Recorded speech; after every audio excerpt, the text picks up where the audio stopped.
Culture of fin fishes and shell fishes. Fin fishes यानी वो fishes जिनके पास fins present हैं, जैसे कि कोड्स, टूनास, शार्क्स, कैट फिशेस, ये सभी के पास फिन्स प्रेजेंट होते हैं।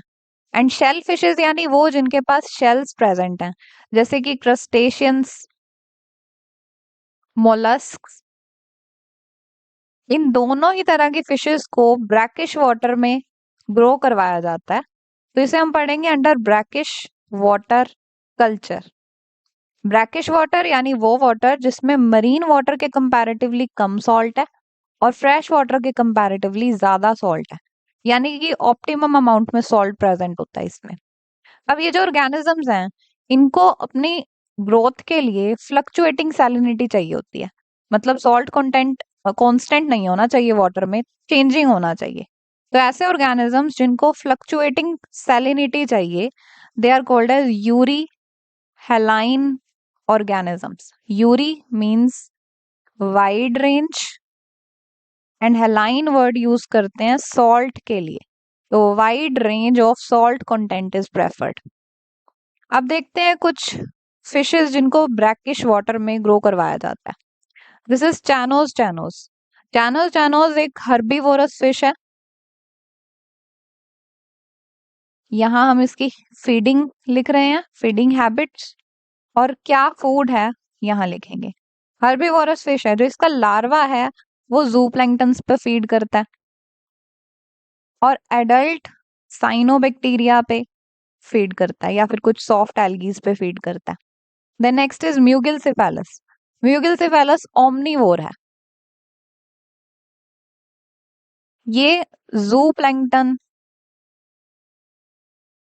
डायटम्स, साइनोबैक्टीरिया, डिफरेंट टाइप्स की एल्गीज पर फीड करता है। Then next one is Lates calcarifer. ये कार्निवोरस फिश है, कार्निवोरस।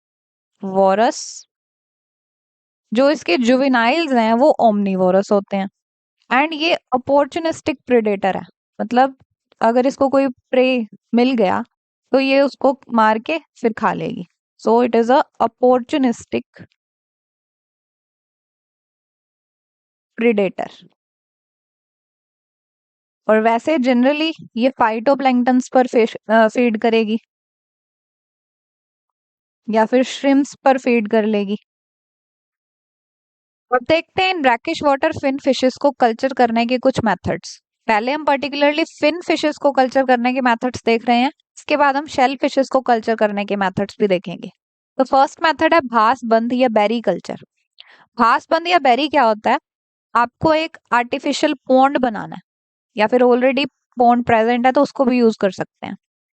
ये पॉन्ड, ये हमें पता है कि एक non deep sea water body होती है, ये शैलो वाटर बॉडी होती है। इसके अंदर जो पानी होगा वो बाहर आ सकता है आराम से, क्योंकि ज्यादा डीप नहीं है। तो पानी बाहर ना निकले इसके लिए हम इस पॉन्ड को चारों तरफ से मिट्टी से कवर कर देंगे, मतलब मिट्टी से छोटी सी वॉल बना देंगे इसकी चारों तरफ, चार दीवारी कर देंगे मिट्टी की हेल्प से। इस चार दीवारी को कहा जाता है अर्थन डाइक या फिर अर्थन एम्बैंकमेंट, मिट्टी से की गई चार दीवारी। अब पानी इससे बाहर नहीं निकलेगा। अब ये जो स्ट्रक्चर बन गया है, दिस इज कॉल्ड एज भास बंद और बेरी। इसके अंदर आपने अगर फ्रेश वाटर डाला है तो इसे बोलेंगे फ्रेश वाटर बेरी या फ्रेश वाटर भास बंद। और अगर इसमें ब्रैकिश वाटर डाला है तो फिर इसे बोलेंगे ब्रैकिश वाटर बेरी या ब्रैकिश वाटर भास बंद। अब डिपेंडिंग अपॉन जो फिश आपको कल्चर करनी है, अगर आपको फ्रेश वाटर फिश कल्चर करनी है तो फ्रेश वाटर बेरी बनाइए, और अगर ब्रैकिश वाटर फिश कल्चर करनी है तो ब्रैकिश वाटर बेरी बनाइए। इसके अंदर हम उस पर्टिकुलर फिश के मेल और फीमेल को इंट्रोड्यूस करेंगे, वो ब्रीडिंग करके और फिशेस बना देंगे। तो ये हो गया भास बंद या bheri culture. Next next method is culture in Pokkali fields और कोकाली फील्ड्स। केरला का जो कोस्टल एरिया है, कोस्टल एरिया में सलाइन वाटर होगा, ये है सलाइन वाटर। अब ये वाटर यहां तक मान लीजिए आता है, ये वाला जो एरिया है ये कॉन्टिनेंटल शेल्फ है, यहाँ पर पानी भी है और सॉइल भी है। जब ये सलाइन वाटर सॉइल के साथ मिक्स होगा तो ये जो सॉइल होगी ये भी सलाइन हो जाएगी। सलाइन सॉइल पैडी की ग्रोथ के लिए बहुत अच्छी होती है, काफी न्यूट्रिटिव होती है, तो इस रीजन को फील्ड बना दिया जाता है और यहाँ पर पैडी का कल्टीवेशन किया जाता है। इस फील्ड को बोलते हैं पोकाली फील्ड या फिर कोकाली फील्ड ऑफ केरला। अब पैडी के साथ साथ यहाँ पर कुछ एक्वाटिक ऑर्गेनिजम्स को भी ग्रो करवाया जाता है, क्योंकि यहाँ पर पानी भी अवेलेबल है, तो यहाँ पर फिन फिशेस को भी कल्चर किया जा सकता है, प्रॉन्स को भी कल्चर किया जा सकता है।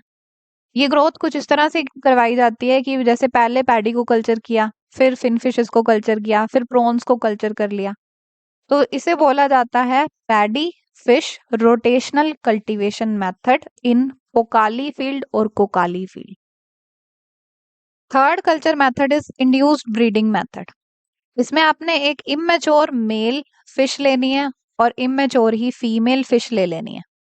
अब क्योंकि ये इमेच्योर हैं तो ये ब्रीडिंग नहीं कर सकते, हमने इनके अंदर पिट्यूटरी हॉर्मोन्स इंजेक्ट कर दिए आर्टिफिशियली, यानी LH FSH इन्हें इंजेक्ट कर दिया, गोनाडोट्रोपिन्स को इंजेक्ट कर दिया, तो मेल भी मैच्योर हो जाएगा, फीमेल फिश भी मैच्योर हो जाएगी। अब मैच्योर होने के बाद ये मेटिंग कर लेंगे और मेटिंग के बाद फिर न्यू फिशेस बना देंगे, न्यू फिशेस को बर्थ देंगे। This is called as induced breeding method. Next culture method is pond culture. इसके लिए आपको सबसे पहले पोन्ड कंस्ट्रक्ट करना है। First step is construction of pond. उसके बाद सेकंड स्टेप है फिशेस को ऐड करना है। Second step is stocking of fish, male और फीमेल फिशेस दोनों डाल देनी है। फिर आपको ये ध्यान रखना है टाइम टू टाइम कि जो पानी प्रेजेंट है इसके अंदर उसका टेम्परेचर एक्सट्रीम्स में ना जाए, ऑप्टिमम सा टेम्परेचर रहे। ज्यादा एक्सट्रीम्स में टेम्परेचर फिशेस की ग्रोथ के लिए सही नहीं होता, तो टेम्परेचर चेक करते रहना है। इसके अलावा इसके अंदर फूड प्रेजेंट है या नहीं ये भी चेक करना है, प्लैंक्टन्स है या नहीं चेक करते रहना है, और वेजिटेशन ऐड कर देनी है। वेजिटेशन की वजह से फिशेस को ये नेचुरल हैबिटेट जैसा लगेगा, उनको छुपने के लिए जगह मिल जाएगी, तो ये सब प्रोवाइड करना है। फिर कुछ टाइम बाद जब ये मीटिंग कर लेंगे उसके बाद आपको फिश सीड मिल जाएगी। सो last step is collection of fish seed. जैसे कि जब प्लांट रिप्रोड्यूस करके सीड्स बनाते हैं, वैसे ही जब फिशेस रिप्रोड्यूस करके न्यू फिशेस बना लेती हैं, नई जो न्यूबॉर्न फिशेस हैं उन्हें बोला जाता है फिश सीड। तो इनको कलेक्ट कर लीजिए और यूज कर लीजिए। तो ये हो जाते हैं 4 method brackish water fin fish culture के लिए। नेक्स्ट देखते हैं shell fish culture. Shell fish यानी वो फिश जिनके पास शेल्स प्रेजेंट होते हैं, जैसे कि क्रस्टेशियंस या फिर मोलस्क्स। क्रस्टेशियंस के एग्जांपल्स हैं श्रिम्प्स, क्रैब्स, प्रॉन्स। मोलस्क्स के एग्जांपल हैं ऑयस्टर्स, क्लैम्स, म्यूजल्स। इनमें से भी हमें क्रस्टेशियंस में प्रॉन कल्चर को डिटेल में पढ़ना है और मोलस्क्स में ऑयस्टर कल्चर को डिटेल में पढ़ना है। हम स्टार्ट कर रहे हैं प्रॉन कल्चर से। ये कुछ फेमस प्रॉन्स हैं जिनको ज्यादा कल्चर किया जाता है। पीनियस इंडिकस, पीनियस मंडन, पैलीमोन स्टाइलीफेरा, मैक्रोब्रैकियम डॉब्सोनाई, मैक्रोब्रैकियम रोजनबर्गाई।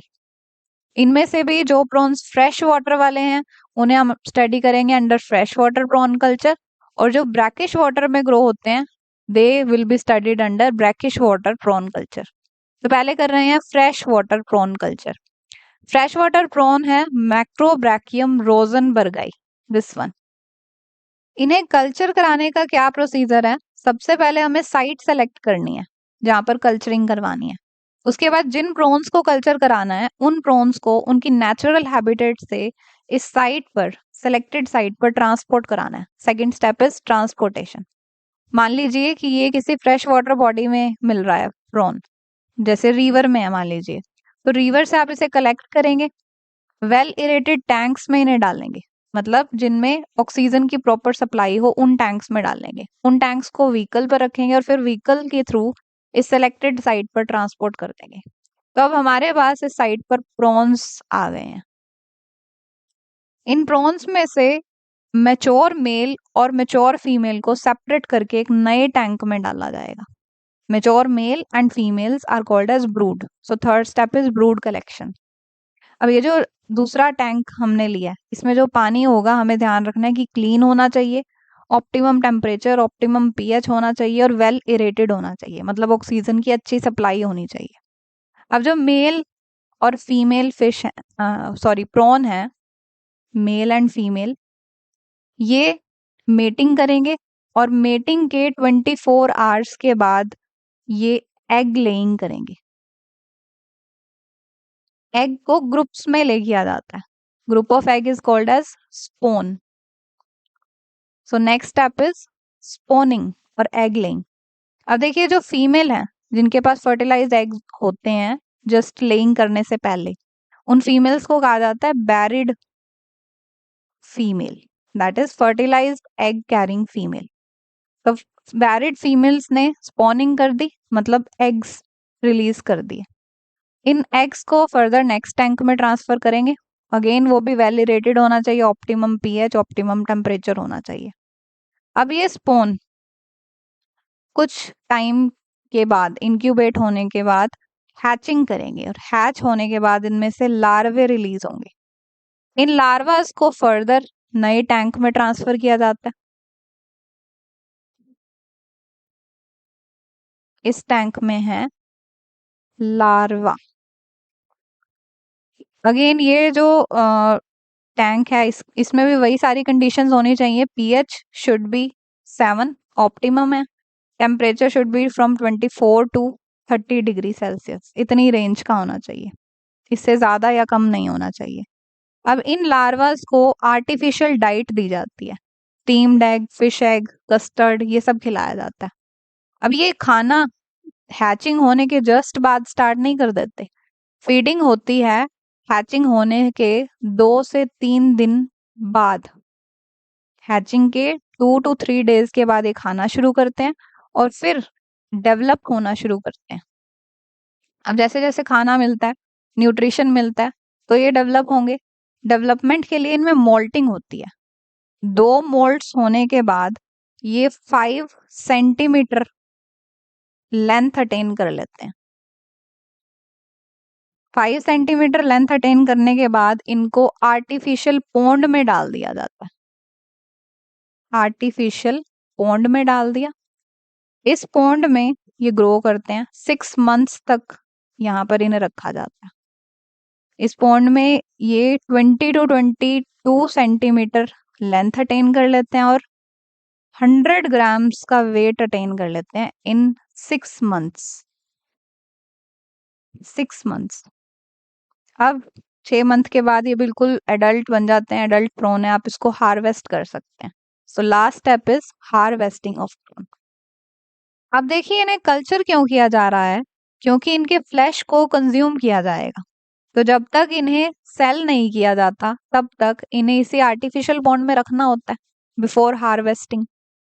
तो इस आर्टिफिशियल पॉन्ड में ये मरे ना, इसलिए इनको हमें इनकी डाइट भी देनी होगी। तो इनकी नेचुरल डाइट होती है काउ डंग, अर्थवॉर्म्स, इंसेक्ट्स, छोटे छोटे इंसेक्ट्स, पैडी, फ्रोजन फ्रूट्स, ये एडल्ट प्रॉन की डाइट होती है। सो बिफोर हार्वेस्टिंग इन्हें ये सब फीडिंग दी जाती है और जब आपको सेलिंग करनी है इन्हें हार्वेस्ट कर लीजिए।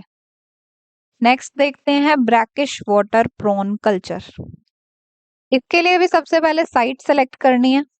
Marshland and estuaries are preferred brackish water prawn culture sites. Marshlands होते हैं दलदल वाले एरिया और एस्चुरीज होती हैं वो वाटर बॉडीज जहां पर रिवर और ओशन मिलते हैं। जैसे मान लीजिए ये है रिवर और ये है ओशन, ये दोनों यहां पर मिल रहे हैं, यहां पर। तो ये जो वाटर है, this water body is estuary.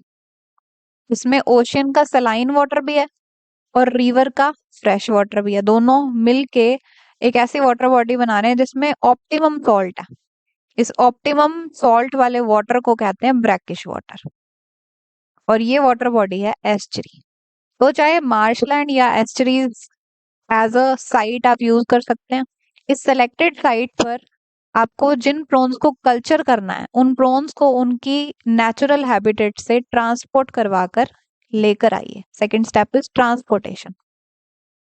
अब यहाँ पर प्रॉन्स आ गए, इनमें से मेच्योर मेल और मेच्योर फीमेल्स को यानी ब्रूड को सेपरेट कर लिया जाएगा और उन्हें नए टैंक में डाल देंगे। इस न्यू टैंक का जो वाटर है वो क्लीन होना चाहिए और ऑप्टिमम कंडीशंस होनी चाहिए सभी। तो यहाँ आ गए मेच्योर मेल और मेच्योर फीमेल प्रॉन्स। ये फीमेल एग्स रिलीज करेंगी पानी में और मेल स्पर्मेटोफोर रिलीज करेंगे, यानी ग्रुप ऑफ स्पर्म रिलीज करेंगे। Group of sperm is called as spermatophores. अब ये जो अनफर्टिलाइज्ड एग्स हैं फीमेल्स के, ये पानी के ऊपर फ्लोट करते हैं। स्पर्म ट्रैवल करके जाएंगे, एग के साथ फ्यूज हो जाएंगे, फर्टिलाइजेशन हुई और बन जाएगा जायगोट या फर्टिलाइज्ड एग। फर्टिलाइज्ड एग पानी में नीचे सेटल हो जाता है, हैवी होता है और नीचे सेटल हो जाता है। अब इन फर्टिलाइज्ड एग्स को कलेक्ट करेंगे और नए टैंक में ट्रांसफर कर देंगे। ये गया नए टैंक में। तो देखिए यहाँ पर अभी मेटिंग हुई मेल और फीमेल में और एग लेइंग हुई यानी स्पॉनिंग हो गई। अब एग लेइंग के 8 से 9 घंटे के बाद इनकी हैचिंग होगी और इनमें से निकलेगा larva. That larva is called as nucleus larva. इन लार्वास को न्यू टैंक में ट्रांसफर कर लेंगे। उस टैंक में इनकी डेवलपमेंट होगी। Their development is basically metamorphosis, that is conversion of larva into adult. Metamorphosis के लिए इनको डार्क कंडीशंस चाहिए होती हैं, अंधेरा चाहिए, और इसके अलावा इनको डेवलपमेंट के लिए खाना भी चाहिए, फूड। इनका फूड क्या है? Earthworms, insects, fruit debris, grains, small fishes, ये सब प्रोवाइड कर दीजिए, डेवलप हो जाएंगे, फुल साइज अटेन कर लेंगे। एडल्ट प्रॉन को आप हार्वेस्ट कर सकते हैं जब चाहें। अभी तक हम शेलफिश कल्चर में क्रस्टेशियंस कल्चर को पढ़ चुके हैं, क्रस्टेशियंस में भी प्रॉन कल्चर को डिटेल में स्टडी कर चुके हैं। नेक्स्ट हम देख रहे हैं मोलस्क के कल्चर को।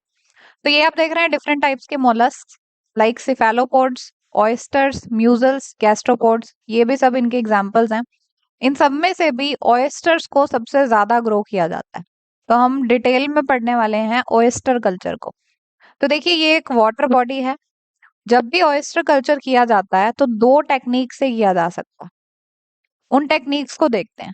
अब देखिए जो वाटर बॉडी है ये इसका सरफेस है, ये जो सारा रीजन है जहां पर पानी ही पानी है, this is called as column, column of water body. अब जब ऑयस्टर कल्चर किया जाता है तो केजेस को यूज किया जाता है, पिंजरे यूज किए जाते हैं। ये केज अगर वाटर बॉडी के कॉलम में लटका दिया जाए, वाटर बॉडी के बेस पर सेट नहीं किया जा रहा, कॉलम में लटका दिया जाए, तो इस टेक्निक ऑफ कल्चर को बोलते हैं ऑफ बॉटम टेक्निक। बॉटम का यूज नहीं किया गया। और दूसरा केस बिल्कुल अपोजिट, अगर केज को बॉटम पर हार्ड बेड पर रखा जाए, इस तरह से सेटल कर दिया जाए, फिर इसके अंदर कल्चरिंग हो रही है, तो इस तरह की टेक्निक को बोलते हैं on bottom technique of oyster culture. Basic procedure of oyster culture दोनों ही टेक्निक्स में सेम रहता है। तो अब ये प्रोसीजर देखते हैं। इसका सबसे पहला स्टेप है एक अच्छी सी साइट सेलेक्ट करना ऑयस्टर कल्चर के लिए, साइट सिलेक्शन। अभी अच्छी साइट क्या होती है, इसके कुछ पर्टिकुलर कैरेक्टर्स होते हैं। साइट जो आप ऑयस्टर कल्चर के लिए सेलेक्ट कर रहे हैं, it should be 1 to 2 meter in depth, मतलब इसका जो पानी है वो 1 to 2 मीटर डीप होना चाहिए। वाटर रेगुलरली ये रिसीव करे, इसके अलावा इसमें प्रीडेटर्स नहीं हो और एल्गी भी ना हो। प्रीडेटर्स ना हो ये तो समझ आता है, बट एल्गी क्यों ना हो?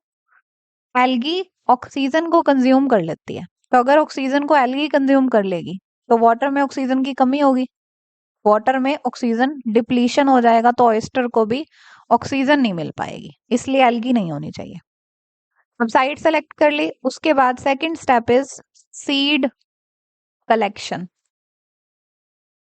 देखिए जैसे मान लीजिए किसी एग्रीकल्चर लैंड पर आपने कोई क्रॉप ग्रो करनी है, तो उसके लिए आपको उस क्रॉप की सीड को लेकर आना पड़ेगा, सीड्स डालेंगे आप उस लैंड पर। वैसे ही अगर आप कोई ऑर्गेनिज्म भी कल्चर करते हैं, तो उस ऑर्गेनिज्म के फर्टिलाइज्ड एग को आपको लाना पड़ेगा और उस वाटर बॉडी में आप डालेंगे।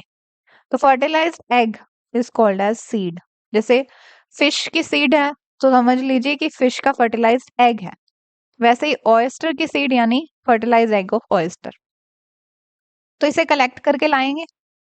इन्हें कलेक्ट कैसे किया जाता है? इन्हें मोलस्क शेल या फिर कोकोनट शेल से बने हुए कुछ हार्ड स्ट्रक्चर होते हैं, इस तरह के दिखते हैं, ज्योमेट्री लाइक स्ट्रक्चर बोल लीजिए, या फिर क्लच जैसे स्ट्रक्चर होते हैं, जैसे फीमेल्स का क्लच होता है वैसे। इनके अंदर इन सीड्स को कलेक्ट किया जाता है और लेकर आते हैं साइट पर। अब देखिए कुछ बुक्स में आपको ये क्लच मिलेगा, ये स्ट्रक्चर, कुछ में आपको ये कल्च मिलेगा। एक्चुअल में इट इज कल्च। तो कल्च में सीड को कलेक्ट कर लिया, इसी कल्च में ये सीड हैच होगी, मतलब फर्टिलाइज्ड एग हैच होंगे और इनमें से लार्वे निकलेंगे।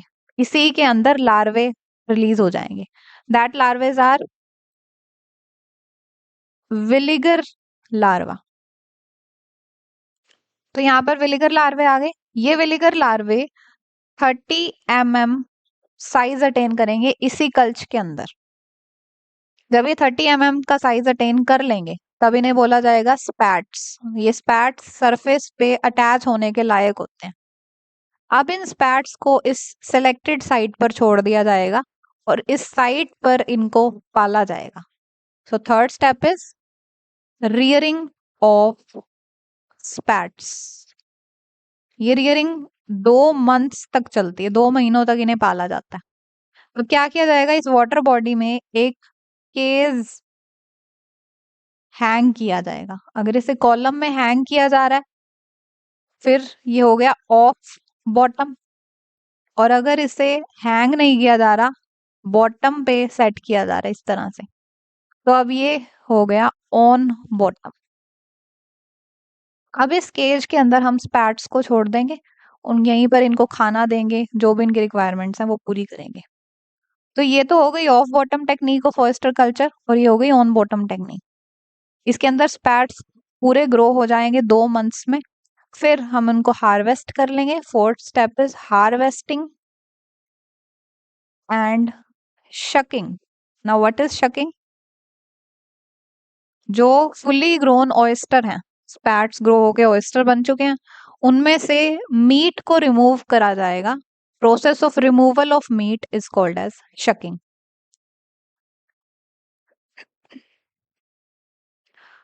तो इसको समराइज कर लेते हैं। सबसे पहले हमने क्या किया, साइट सेलेक्ट की। साइट सेलेक्ट करने के बाद हमने सीड्स को कलेक्ट किया, सीड्स को कल्च में कलेक्ट किया। कल्च के अंदर ही ये सीड हैच हुई और इनमें से विलिगर लार्वा निकला। ये विलिगर लार्वा स्पैट्स में ग्रो हुआ, 30 mm साइज अटेन किया इसने। फिर ये स्पैट्स वाटर बॉडी में छोड़े गए इसी सेलेक्टेड साइट पर। वहां पर ऑन बॉटम चाहे ऑफ बॉटम इनकी रियरिंग हुई और फिर 2 मंथ के अंदर ये ग्रो हो गए और इन्हें हार्वेस्ट कर लिया गया। This is oyster culture. Meat extract करने के अलावा ऑयस्टर को एक और चीज के लिए भी कल्चर किया जाता है। ये मान लीजिए ऑयस्टर है, ये ऑयस्टर के शेल्स हैं और ये अंदर है ऑयस्टर। इनके पास एबिलिटी होती है कि अगर कोई फॉरेन ऑर्गेनिज्म एंटर कर गया, इनके शेल्स को क्रॉस करके फॉरेन ऑर्गेनिज्म अंदर आ गया, तो ये इस ऑर्गेनिज्म के ऊपर कुछ हार्ड सेल्स को डिपॉजिट करवा देंगे, चमकने वाले इरिडिसेंट हार्ड सेल्स को डिपॉजिट करवा देंगे।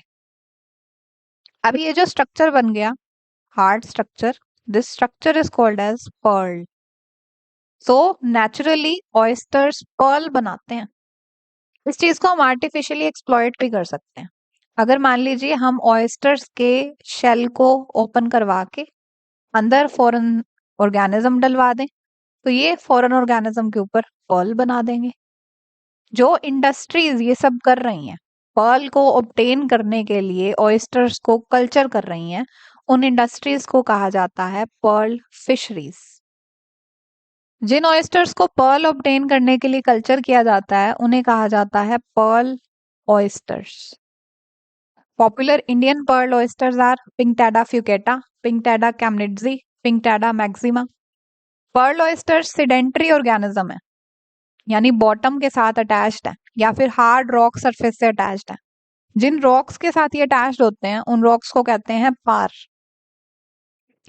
अब देखते हैं कि किस तरह से आर्टिफिशियली पर्ल ऑयस्टर्स को कल्चर किया जाता है। First step is collection of oysters. जो इनकी नेचुरल हैबिटेट है वहां से डाइवर्स कलेक्ट करेंगे, इन्हें कंटेनर्स में लेकर आएंगे। अलग अलग कंटेनर्स में अलग अलग एज ग्रुप्स के ऑयस्टर्स को लाया जाता है। जो मैच्योर हैं उन्हें अलग रखा जाएगा, यंग्स को अलग रखा जाएगा। अभी जो मैच्योर ऑयस्टर्स हैं इनमें ब्रीडिंग होगी, ब्रीडिंग के बाद एग लेइंग होगी। तो यहाँ पर हो गई एग लेइंग। अब देखिए जो मैच्योर ऑयस्टर्स थे उन्होंने उसी कंटेनर में एग लेइंग कर दी, एग्स को सेपरेट करके अलग कंटेनर में डाल दिया। अब आर्टिफिशियली इन्हें इंक्यूबेट किया जाएगा। Third step is incubation. तो जब इन्हें इंक्यूबेट किया गया कुछ टाइम के बाद ये हैच होंगे और हैच होने के बाद इनमें से यंग वंस निकलेंगे। अब इन यंग वंस को पाला जाएगा। Fourth step is rearing of young ones. इनकी रियरिंग करने के लिए इन्हें वाटर बॉडी में डाला जाएगा। वाटर बॉडी में भी केज के अंदर डाला जाता है, पिंजरे के अंदर। बड़ा सारा रेक्टेंगुलर शेप का केज होगा, उस केज को 4 to 6 कंपार्टमेंट्स में डिवाइड किया जाता है इस तरह से। इन कंपार्टमेंट्स में यंग वंस को डाल दिया। देखिए कि क्यों डिवीजन की गई, ताकि ओवर क्राउडिंग ना हो। कुछ यंग वंस यहाँ हैं, कुछ यहाँ हैं, इस तरह से अलग अलग है। ये केज हैवी वायर से बना होता है और ये हैवी वायर भी फर्दर कोल टार और कंक्रीट मिक्सचर से कवर कर दी जाती है ताकि ये और स्ट्रेंथेंड हो जाए। इस केज को फिर जो इन ऑयस्टर्स के नेचुरल एनिमीज हैं जैसे कि ऑक्टोपस, डेविल फिश, इन सब से भी प्रोटेक्ट करके रखा जाता है। तब 10 to 26 डेज के अंदर ये यंग वंस कन्वर्ट हो जाएंगे एडल्ट ऑयस्टर में। अब इनकी हार्वेस्टिंग की जा सकती है। तो इस तरह से पर्ल ऑयस्टर को हमने कल्चर कर लिया। अब इन ऑयस्टर्स में हम पर्ल कल्चर करवाएंगे। पर्ल कल्चर करने के लिए first step is selection of oysters. जो सबसे हेल्दी ऑयस्टर्स हैं उन्हें सेलेक्ट किया जाता है। उन्हें किसी तरह का स्ट्रेस दिया जाता है, जैसे कि ये है उनका शेल। इन शेल को हम एक्सटर्नल प्रेशर से ओपन करवाएंगे। खुद ये ओपन नहीं करना चाह रहे, बट एक्सटर्नल प्रेशर अप्लाई करके हमने इन्हें ओपन करवा दिया। अब ओपन रखने के लिए इसके अंदर हमने यहाँ से स्टिक अड़ा दी। फिर हमने इनके रिप्रोडक्टिव ऑर्गन को रिमूव कर लिया, तो एक तरह का स्ट्रेस हो गया इन्हें। Second step is preparation of graft tissue और न्यूक्लियस। अब ये क्या होता है, देखिए जैसे हमने देखा था कि जो फॉरेन ऑर्गेनिज्म एंटर कर रहा था उसी के अराउंड ये फिर पर्ल बनाता था। तो अब उसी आइडिया को यूज करके हमने पर्ल बनवाना है। हम क्या करेंगे, एक फॉरेन टिश्यू कट करके इसके अंदर ऐड कर देंगे। जैसे मान लीजिए किसी और ऑयस्टर का टिश्यू हमने कट किया, मेंटल कैविटी के पास से हमने टिश्यू कट करके इस ऑयस्टर में डाल दिया। तो ये जो पीस ऑफ टिश्यू है which is taken from some other organism and which is acting as a foreign organism, this tissue is called as graft tissue. अब अगर ये सॉफ्ट है, मेंटल कैविटी के अराउंड से लिया गया है, तो ये सॉफ्ट है, तो इसे ग्राफ्ट टिश्यू बोलेंगे। कई बार ऐसा होता है कि जो इनके शेल्स होते हैं, ऑयस्टर्स के शेल हैं, कैलकेरियस शेल, उन शेल्स को ही कट किया जाता है और उस कट पार्ट को यूज किया जाता है एज अ ग्राफ्ट टिश्यू।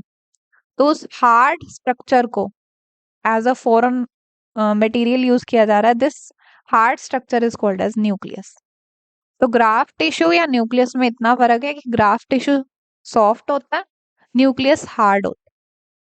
चाहे कोई भी आप प्रिपेयर कर लें, प्रिपेयर करने के बाद इन्हें इंसर्ट किया जाता है इस ऑयस्टर के अंदर।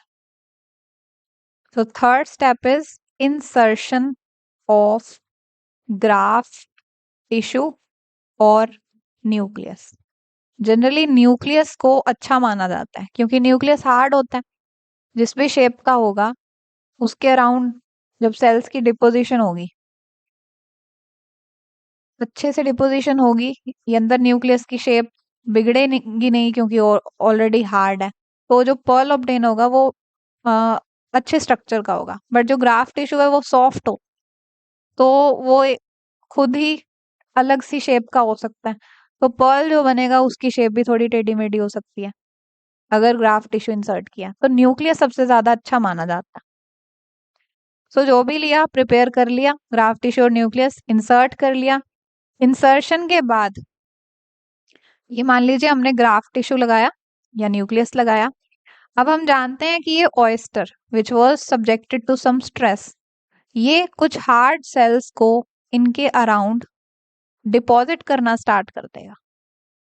इन हार्ड सेल्स को कहा जाता है नेक्रे सेक्रीटिंग सेक्रीटिंग सेल्स।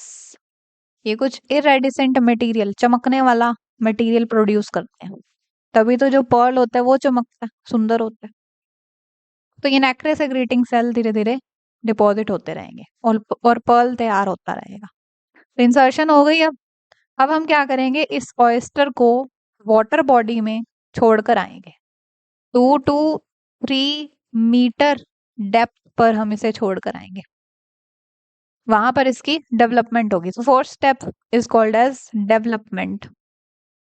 इसमें आपको लिखना है development occurs in water body which is 2 to 3 meter in depth, और इसे टाइम लगता है 2 to 3 years का। 2 से 3 साल तक ये पूरा बनेगा। फिर 2 से 3 साल बाद इसे हार्वेस्ट कर लिया जाएगा। तो लास्ट स्टेप इज हार्वेस्टिंग। अब जो ऑयस्टर हमने हार्वेस्ट किया है उसको खोल के इस पर्ल को निकाल लेंगे। इसी तरह से हमने और भी बहुत सारे पर्ल्स बनवाए हैं दूसरे ऑयस्टर्स में, या एक ही ऑयस्टर में बहुत सारे पर्ल्स को बनवाया जा सकता है। तो इन्हें निकाल लिया जाएगा। अब पर्ल को सॉप सॉल्यूशन से धोकर फिर इसे सेल कर दिया जाएगा। पर्ल किस चीज का बना होता है? पर्ल कॉम्पोजिशन इज, ये 85 to 90% तो कैल्शियम कार्बोनेट का बना हुआ, 3 to 6% ऑर्गेनिक मैटर होता है इसमें, 2 to 4% पानी होता है, और 1% रेजिडुअल मैटर होता है।